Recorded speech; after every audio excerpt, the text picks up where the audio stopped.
Hello दोस्तों, Ashok IAS में आपका स्वागत है। दोस्तों हम लोग जो है डेली टारगेट टॉपिक्स आपको देते हैं, जिसमें हम प्रीलिम्स और मेंस दोनों को फोकस करके आपको पढ़ने के लिए बोलते हैं कि आज ये चीज़ पढ़िए, आज ये टॉपिक पढ़िए। और आपको पता होगा कि 23 डे के हमने टॉपिक्स आपको बता दिए हैं, जिसमें हमने कई सारी बुकें ख़त्म की हैं। अगर आप देखना चाहो तो भूगोल की हमने 2 किताबें ख़त्म की हैं, क्लास 6, 7th।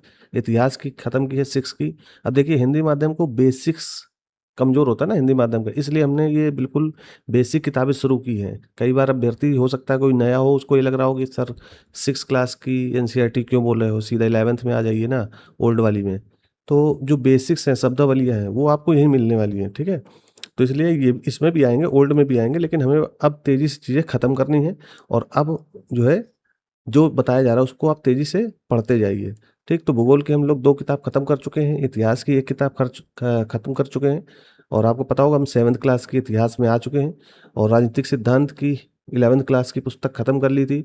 और 11th क्लास का ही दूसरी जो राजनीतिक सिद्धांत नाम से पुस्तक है, ये भारत का संविधान, सिद्धांत और व्यवहार। एक तो राजनीतिक सिद्धांत से नाम से पुस्तक है पॉलिटी की, और एक जो है भारत का संविधान नाम से है। ये दोनों बुक कक्षा 11 की हैं, जिसमें हम लोगों ने ये वाली ख़त्म की थी, जिसमें कॉन्सेप्ट, शब्दावलियाँ, कुछ दर्शन, राजनीतिक दर्शन के बारे में ज़्यादा चीज़ें दी गई हैं, ठीक है?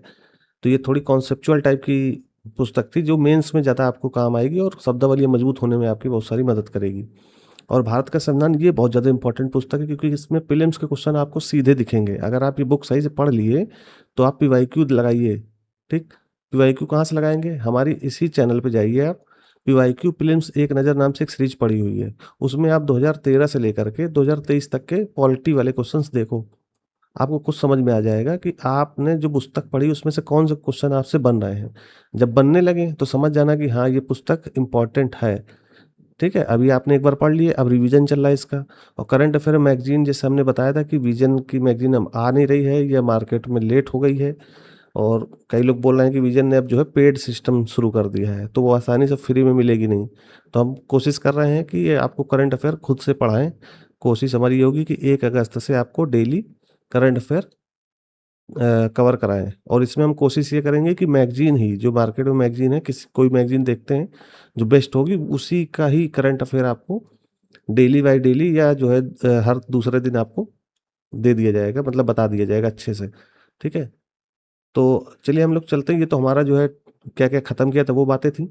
आज आपके टारगेट्स क्या हैं? तो हिस्ट्री आपकी पता है कि हम लोग जो है क्लास 7 की हिस्ट्री शुरू कर दिए थे, ठीक? तो ये हमारे अतीत 2 नाम से पुस्तक है, जो कक्षा 6 की थी वो हमारे अतीत फर्स्ट थी, ठीक है?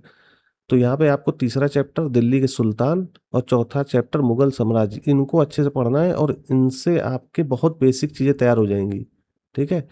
भाई दिल्ली सल्तनत कहाँ से शुरू होता है? 1206 से, ठीक? जब गुलाम वंश कह सकते हो। तो वो जब शुरू होता है तभी से दिल्ली सल्तनत शुरू होता है, और लगभग 1526 तक ये जो है रहता है, ठीक? जब बाबर आता है तब। तो बाबर जैसे आ गया तो मुगल शासन की स्थापना होगी।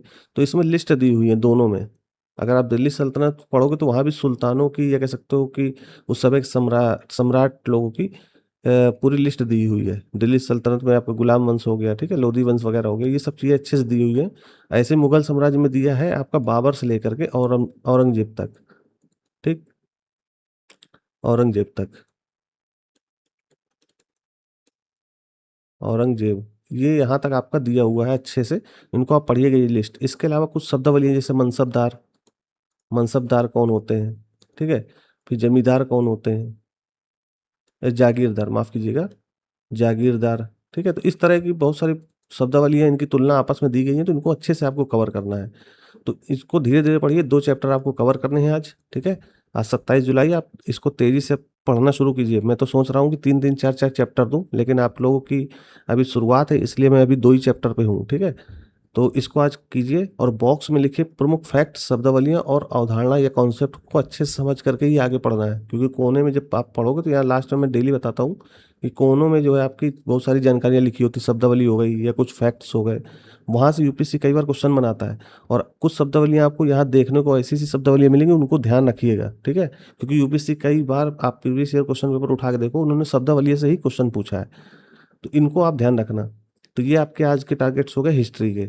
और पॉलिटी में आपको पता है हम लोग कक्षा 11 की भारत का संविधान सिद्धांत और व्यवहार नाम से जो पुस्तक है, ये पुस्तक आप देख लो सामने हिंदी मीडियम वाले। इस तरह का पुस्तक आप नहीं है तो खरीद लीजिए, ठीक है? उसको कीजिए, अगर कर रहे हैं तो आपको पता होगा कि हम लोग रिवीजन चल रही है इसका। एक बार तो हम पढ़ चुके 10 चैप्टर पूरे, ठीक है? अब दोबारा हम इसके पढ़ रहे हैं। तो जिसमें हम लोग जो है 5 चैप्टर ऑलरेडी कर चुके हैं और पीवाईक्यू के साथ किए हैं। पीवाईक्यू मैं बार-बार बोल रहा हूँ तो उसका महत्व समझिए, क्योंकि जो चीज़ हम लोग इतने साल एक्सपीरियंस लेकर के आए हैं, तो कहीं न कहीं आपको उसका निचोड़ दे रहे हैं। तो आप इसको फ्री में ये कह सकते हो मेरे सुझाव के तौर पे आपको अगर यूट्यूब में फ्री मिल रहा है तो इसको आप कीजिए। नहीं कीजिएगा तो वो इंग्लिश वाले देखिए इसीलिए आगे हैं क्योंकि वो चीज़ों को मतलब एक बेहतरीन तरीके से करने की कोशिश करते हैं। अब आप कई बार स्टूडेंट हिंदी माध्यम में सोचता है कि सर पहले पढ़ लें फिर देखेंगे। भाई पढ़ तो रहे हो ना साथ में, फिर पीवाईक्यू देखने में क्या दिक्कत है? मैं ये थोड़ी कह रहा हूँ कि पीवाईक्यू सॉल्व करो। पीवाईक्यू देखना है। देखना है मतलब जब आप पहला चैप्टर पढ़ रहे हो, तो उसमें ये देखो कि पीवाईक्यू के कुछ क्वेश्चंस इस चैप्टर 1 में चैप्टर से फँस सकते हैं कि नहीं फँस सकते, वो देखना है। तो हमारी जो सीरीज़ प्रीलिम्स एक नज़र नाम से है, उसको आप देखो पॉलिटी में उसके अलग सारे सेक्शन कर रखे हैं हमने, तो वहाँ से आपको आसानी से चीज़ें दिख जाएँगी, ठीक है? तो अगर वहाँ से नहीं देखना चाहते, आपके पास कोई पुस्तक हो, उससे देख लीजिए। ज़रूरी नहीं कि हमारे ही जो चैनल पे आके देखो, ठीक? फिर आज आपका क्या करना है 6वाँ चैप्टर और 7वाँ चैप्टर का रिवीजन करना है। आपने पढ़ा होगा तो हाइलाइट भी किया होगा, कुछ ये नोट भी की होंगी, नहीं नोट की हो तो हाइलाइट तो किया ही होगा, पेंसिल चलाई होगी, ठीक है? मैंने कल बताया भी था कि किस तरह से किताबें पढ़ी जाती हैं। अगर आप फिर से देखना चाहो तो एक बार देख लो कि किस तरह से किताबें पढ़ी जाती हैं। भाई कोई चीज़ जो है पढ़ना है तो जैसे यहाँ गुर्जर प्रतिहार राष्ट्रकूट के बारे में अच्छे से दिया हुआ है, तो हमने हाइलाइट कर लिया इसको। अब दोबारा जब रिवीजन करेंगे तो इस पे ज़्यादा हमारा फोकस होना चाहिए कि ये वाली लाइन हमसे नहीं छूटनी चाहिए, समझ गए? तो ये चीज़ें आपको ध्यान रखनी है। तो आपको पॉलिटी में चैप्टर 6 और 7 को रिवीजन करना है और पीवाईक्यू देखने हैं, ठीक है? और बॉक्स में लिखे प्रमुख विचार और मुद्दों को फिर से रिवीजन के तौर पे देखना है, समझना है। और करंट मैंने जैसा आपको बताया कि अभी करंट की मैगज़ीन आ नहीं रही है, तो 1 अगस्त तक या 30 जुलाई तक वेट करिए, अगर आ जाती है तो ठीक है, नहीं तो 1 अगस्त से हम लोग जो है, आपको किसी मैगज़ीन का करंट अफ़ेयर कवर कराना शुरू कर देंगे, ठीक है? तो आज इतना ही रखते हैं दोस्तों, धन्यवाद।